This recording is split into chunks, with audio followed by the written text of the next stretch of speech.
আসসালামু আলাইকুম রহমতুল্লাহি ওয়া বারাকাতুহু। সম্মানিত দর্শক, ত্রয়োদশ জাতীয় সংসদ নির্বাচনের পর সরকার গঠনের জন্য তোড়জোড় চলছে। প্রধানমন্ত্রী তারেক রহমান এবং তার সঙ্গে তার অনুগত লোকদের নিয়ে একটি মন্ত্রী পরিষদ গঠিত হবে। আর সেই সরকারের সঙ্গে ভারতের যে কেমন সম্পর্ক যাবে এটা মোটামুটি আন্দাজ করা যাচ্ছে। যখন তারেক রহমান সাহেব হঠাৎ করে বলে বসলেন তার মা খুব অসুস্থ, তিনি আসছেন না, সারা বাংলাদেশে অসুস্থতা নিয়ে সমালোচনা হচ্ছে। এই যে মায়ের বিপদ, বেগম খালেদা জিয়ার বিপদ, তার বিপদের দিনে তার একমাত্র সন্তান দেশের বাইরে, সমালোচনা যখন তুলবে তখন তারেক রহমান সাহেব বললেন ফেসবুক স্ট্যাটাসের মাধ্যমে যে তার দেশে ফেরাটা কোনো অবস্থায় তার একক সিদ্ধান্ত নয়, এখানে বহু পক্ষ জড়িত। মানুষজন হই হই রই রই করে উঠলো, হায় হায়, এটা কি করে সম্ভব, কেন তিনি আসতে পারছেন না? তাহলে কি ডক্টর মোহাম্মদ ইউনূস বাধা দিচ্ছেন, সেনাবাহিনী বাধা দিচ্ছে? কেউ বলছে ভারত বাধা দিচ্ছে, কেউ বলছে আমেরিকা চাচ্ছে না, আবার কেউ বলছে যে তিনি লন্ডনে যেভাবে আছেন সেখানে লন্ডনের যে পার্ট সেটা না চুকিয়ে তিনি সেখান থেকে আসতে পারবেন না, বাংলাদেশের সিকিউরিটি সমস্যা রয়েছে ইত্যাদি নানা বিষয়গুলো। এর মধ্যে হঠাৎ করে হাদি হত্যাকাণ্ড ঘটলো, সারা বাংলাদেশ উত্তাল, একটা ইসলামিক রেভলিউশন, একটা নতুন রাষ্ট্র গঠন, তারপর বিপ্লবী সরকার গঠন নিয়ে নানা রকম কথাবার্তা যখন হচ্ছে এবং বিভিন্ন মহল থেকে যখন উস্কানি দেওয়া হচ্ছে, ঠিক সেই সময়টাতে তারেক রহমান নাটকীয়ভাবে ঘোষণা করলেন তিনি বাংলাদেশে আসবেন ডিসেম্বর মাসের 25 তারিখে। মুহূর্তের মধ্যে সব কিছু উলটপালট হয়ে গেল। সবাই যেটিকে আমরা কথ্য ভাষায় বলি টাসকি খেলো, সন্দেহ করলো, বলার চেষ্টা করলো যে না না, সে আসবে না, এটা কি করে সম্ভব, সে কি করে আসবে, আসুক না দেখি তারপরে কথা হবে। কিন্তু তিনি এলেন, 25 তারিখে এলেন, বিস্ময়কর ভাবে তার প্রত্যাবর্তন হলো। আর সমালোচনা প্রিয় বাঙালি তারা বলার চেষ্টা করলেন যে তিনি যে এসেছেন এমনি এমনি এসেছেন, ভারত তাকে এনেছে, ভারতের সঙ্গে তিনি রীতিমতো গোপন যোগাযোগ করে তারপর ভারতীয় প্রোটেকশনে তিনি এসেছেন। মানুষের মুখে কথা বলে তো ট্যাক্স লাগে না বললেন, আর মানুষজন সেটা নিয়ে আরো এক দফা এগিয়ে গেল। অনেকে বলার চেষ্টা করলেন যে তিনি আওয়ামী লীগকে রাজনীতিতে পুনর্বাসন করবেন, তিনি নির্বাচনে জয়লাভ করার পরে খুব দ্রুত আরেকটি নির্বাচন দিয়ে অন্তর্ভুক্তিমূলক একটি নির্বাচন করবেন, যেটিকে ইনক্লুসিভ নির্বাচন বলা হয়, ইত্যাদি ইত্যাদি নানা রকম কথাবার্তা। বেশ সেভাবে চললো সমালোচনা, এবং তার মধ্যে আবার হঠাৎ করে জামাতের উত্থান, তারপর জামাত সম্পর্কে ভাই তারেক রহমান সাহেবের মানে জয়লাভ তো দূরের কথা, অনেকে বলার চেষ্টা করলেন যে তাকে বাংলাদেশ থেকে পালিয়ে যেতে দেওয়া হবে না, অনেকে বললেন যে তাকে লাথি দিয়ে ভারতে পাঠিয়ে দেওয়া হবে, দেশ থেকে তাড়িয়ে দেওয়া হবে, প্লেনে করে পাঠিয়ে দেওয়া হবে। তো এই জায়গাতে টানাটানি সমালোচনা সবকিছুর মধ্যে যে নির্বাচনটি হলো, সেখানে নির্বাচনে বিএনপির বিস্ময়কর বিজয় হলো। এটাকে কেউ কেউ ইঞ্জিনিয়ারিং বলার চেষ্টা করছেন, কেউ কেউ এটাকে ম্যাটিকুলার ডিজাইন বলার চেষ্টা করছেন, অনেকে ঠাট্টা করে তারেক রহমান সাহেবকে ইঞ্জিনিয়ার তারেক বলার চেষ্টা করছেন। হোয়াট এভার মেবি, তিনি বিজয়ী হয়েছেন। তার বিজয়ের যে ফলাফল এটি ঘোষণা করার আগেই জনাব নরেন্দ্র মোদী ভারতের প্রধানমন্ত্রী তাকে স্বাগত জানিয়েছেন। তিনি শপথ গ্রহণ করার আগেই ইন্টারন্যাশনাল টাইম ম্যাগাজিন তাকে নিয়ে আবার রিপোর্ট করেছে, এবং এইবার 180 ডিগ্রি অ্যাঙ্গেল, অর্থাৎ আগের বার টাইম ম্যাগাজিন যে রিপোর্ট করেছিল সেই রিপোর্টে তারেক রহমান সাহেবকে নেতিবাচকভাবে উপস্থাপন করা হয়েছিল, কিন্তু এইবার তাকে প্রভাবশালী, তিনি দক্ষিণ এশিয়া, দক্ষিণ পূর্ব এশিয়া না, পুরো দক্ষিণ Asia including Thailand, Myanmar, Malaysia, মানে এই অঞ্চল যে রিজিয়ন দক্ষিণ এশিয়া, এই দক্ষিণ এশিয়ার রাজনীতিতে কতটা প্রভাবশালী হতে চলেছেন, কতটা পাওয়ারফুল হতে চলেছেন, সেই বিষয়ে ইন্টারন্যাশনাল টাইম ম্যাগাজিন একটা ফোরকাস্ট দিয়েছে। এটা ওরা করেছে ফাজলামো করে। এর কারণ হলো যে তাকে ধাক্কা মেরে এশিয়ার বা দক্ষিণ এশিয়ার গুরুত্বপূর্ণ নেতা হিসেবে সামনে ঠেলে দেওয়া মানে মালয়েশিয়া, সিঙ্গাপুর, ইন্দোনেশিয়া, মানে ফার ইস্ট যে কান্ট্রিগুলো রয়েছে, তারপর ভারত, পাকিস্তান, এই দেশে যে সকল সরকার প্রধান রয়েছে তাদের সঙ্গে তার একটা মনস্তাত্ত্বিক সংঘাত এই পশ্চিমারা শুরু করে দিল এই রিপোর্টের মাধ্যমে।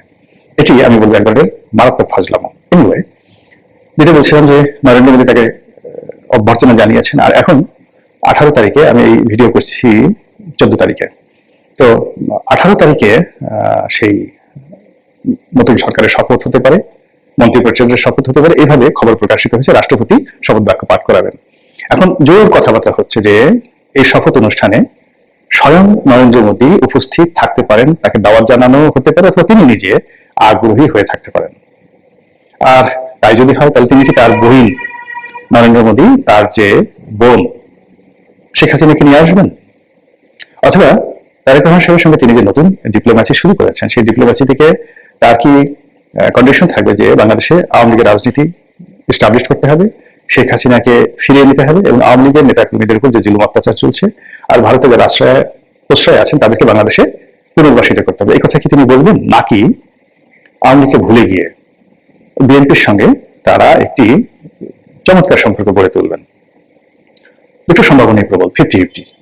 এর কারণ হলো নরেন্দ্র মোদীর সঙ্গে শেখ হাসিনা এবং আওয়ামী লীগের যে সম্পর্ক, এটি কেবলমাত্র দল বা ব্যক্তিগত পর্যায়ে নয়, এই সম্পর্কটি ভারতীয় রাজনীতির রন্ধ্রে রন্ধ্রে ঢুকে গেছে সিন্স 1965। 65 সন থেকে বঙ্গবন্ধুর সঙ্গে তাদের যে সম্পর্ক, তার প্রেক্ষিতে আগরতলা ষড়যন্ত্র মামলা, মহান মুক্তিযুদ্ধ এবং 75 15 আগস্ট পর আওয়ামী লীগকে আশ্রয় দেওয়া, আবার 11 পরে আওয়ামী লীগকে ক্ষমতা আনা থেকে শুরু করে 14, 18, 24 নির্বাচনে নির্লজ্জভাবে আওয়ামী লীগকে পুনর্বাসন করার ক্ষেত্রে ভারত যে ভূমিকা দেখিয়েছে এটি বিরল। কাজেই আওয়ামী লীগের সঙ্গে তাদের একটা হরিহরাত্মা, ভারতের মিডিয়া, ভারতের সংবাদপত্র, ভারতের প্রেস ক্লাব, ভারতের সেনাবাহিনী, বুদ্ধিজীবী আওয়ামী লীগের নামে পাগল। কাজেই সেই আওয়ামী লীগকে বাদ দিয়ে তারা বিএনপির সঙ্গে সম্পর্ক করবে না, এটা স্বাভাবিক। আবার যদি অতীতের কিছু কিছু ইতিহাস আমরা চিন্তা করি, অর্থাৎ মনমোহন সিং যখন প্রধানমন্ত্রী ছিলেন তখন বেগম খালেদা জিয়া তিনি বিরোধী দলীয় নেত্রী ছিলেন এবং ওই সময়টাতে তিনি ভারত সফর করেছিলেন। শামসুর নবীন চৌধুরীর এই পুরো বিষয়টি তিনি দেখভাল করেছেন, পররাষ্ট্র বিষয়টি। তো তখন যেটা হলো যে ভারত বেগম খালেদা জিয়াকে গ্র্যান্ড রিসিপশন দিয়েছিল, জাস্ট লাইক এ প্রধানমন্ত্রী। বাংলাদেশের প্রধানমন্ত্রীর জন্য কোনো প্রধানমন্ত্রী নয়, নর্মালি কোনো দেশের প্রধানমন্ত্রী যখন ভারতে যায় তখন প্রতিমন্ত্রী বা মন্ত্রী পর্যায়ের কোনো কর্মকর্তা এয়ারপোর্টে তাকে রিসিভ করেন, কিন্তু স্বয়ং প্রধানমন্ত্রী মনমোহন সিং বেগম খালেদা জিয়াকে এয়ারপোর্টে রিসিভ করতে এসেছিলেন। এর কারণ ছিল যে ওই সময়টিতে আওয়ামী লীগের ব্যাপারে ভারত আসলে বিরক্ত হয়ে পড়েছিলেন। ভারতের সঙ্গে বিভিন্ন সময় একটা সময় বঙ্গবন্ধুর সম্পর্ক খারাপ হয়ে যায়, আর ভারত আওয়ামী লীগের বিকল্প বহুবার চেষ্টা করেছে, জাতীয় পার্টি, জামাত, বিএনপি সবার সঙ্গে সম্পর্ক করার চেষ্টা করেছে, কিন্তু লং রানে একটা, দুটো, তিনটে, চারটা, পাঁচটা মিটিং হয়েছে, কিন্তু আওয়ামী লীগের সঙ্গে তাদের যে অ্যাডাপশনটা হয় সেই অ্যাডাপশনটা আসলে অন্য দলের সঙ্গে তারা পারেনি। তো সেই ক্ষেত্রে অতীতে যেভাবে তারা বিএনপির সঙ্গে সম্পর্ক করার চেষ্টা করেছে, আবার এই জামানাতে নতুন করে তারা আওয়ামী লীগকে বাদ দিয়ে বিএনপির সঙ্গে একটা নতুন এরা তৈরি করতে পারে, এটা অস্বাভাবিক কোনো কিছু নয়। কিন্তু সমস্যা হচ্ছে যে বাংলাদেশে ভারত বিরোধিতা প্রবল, যে কোনো ওসিলায়, যে কোনো ফর্মে। যখন নরেন্দ্র মোদীর সঙ্গে তারেক রহমান সাহেবের যোগাযোগ হবে, ভারতীয় কর্তা ব্যক্তিরা যে কোনো ছিলায় বাংলাদেশে ঘন ঘন আসা শুরু করবে, আর সেটা নিয়ে জামাত, এনসিপি এবং তাদের যারা সমর্থক গোষ্ঠী রয়েছে তারা যেভাবে বগল বাজাবে, যেভাবে প্রচারণা চালাবে, তাতে করে তারেক রহমান সাহেব এবং বিএনপির জন্য মানে এত সমস্যা তৈরি হবে, সেই সমস্যাগুলো তারা মোকাবেলা করতে পারবে না। আর সেই ফাঁকে দেখা গেল যে ভারত সেই তারেক রহমান সাহেবের যারা বিরোধী পক্ষ আছে তাদের সাথে সম্পর্ক বা সমঝোতা করার চেষ্টা করবে এবং একই সঙ্গে আওয়ামী লীগের প্রতি আবার ঝুঁকে পড়বে এবং আওয়ামী লীগ যেন আন্দোলন করে, লড়াই করে, সংগ্রাম করে তারেক রহমান সাহেবকে ক্ষমতা থেকে উচ্ছেদ করতে পারে বা নিজেরা ক্ষমতা লাভ করতে পারে। সেই জন্য ভারত তাদেরকে লজিস্টিক সাপোর্ট দেওয়া শুরু করবে, যেটা এখনো পর্যন্ত তাদেরকে সেই লজিস্টিক সাপোর্ট দেয়নি। এর কারণ হলো ভারত চাচ্ছে যে বাংলাদেশে একটি গণতান্ত্রিক বিধি ব্যবস্থা চালু হোক এবং গণতান্ত্রিক সরকারের সঙ্গে তারা তাদের ইচ্ছা, আশা, আকাঙ্ক্ষা, তাদের পলিসি নিয়ে তারা আবার আলোচনায় বসবেন। তারা যদি ইতিবাচক হয় ভালো কথা, আর যদি নেতিবাচক হয় তখন তারা আওয়ামী লীগের মাধ্যমে নেতিবাচক কর্মকাণ্ড তারা করার জন্য 10 পায়ে দাঁড়িয়ে আছে। তো যার জন্য সামনের যে 3-4 মাস সময়, সেই 3-4 মাস সময়টি জনাব তারেক রহমান সাহেবের জন্য, ভারতের জন্য, শেখ হাসিনার জন্য অত্যন্ত গুরুত্বপূর্ণ, সংকটাপূর্ণ এবং কৌশলগতভাবে তকদির বদলকারী সময়, কোর্স অফ অ্যাকশন। এবং এটা কেবলমাত্র বাংলাদেশ না, বাংলাদেশ ভারত, বাংলাদেশ পাকিস্তান, বাংলাদেশ আমেরিকা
আমার 7 বছর কারাদণ্ড হয়েছিল, এখনো বিচারাধীন।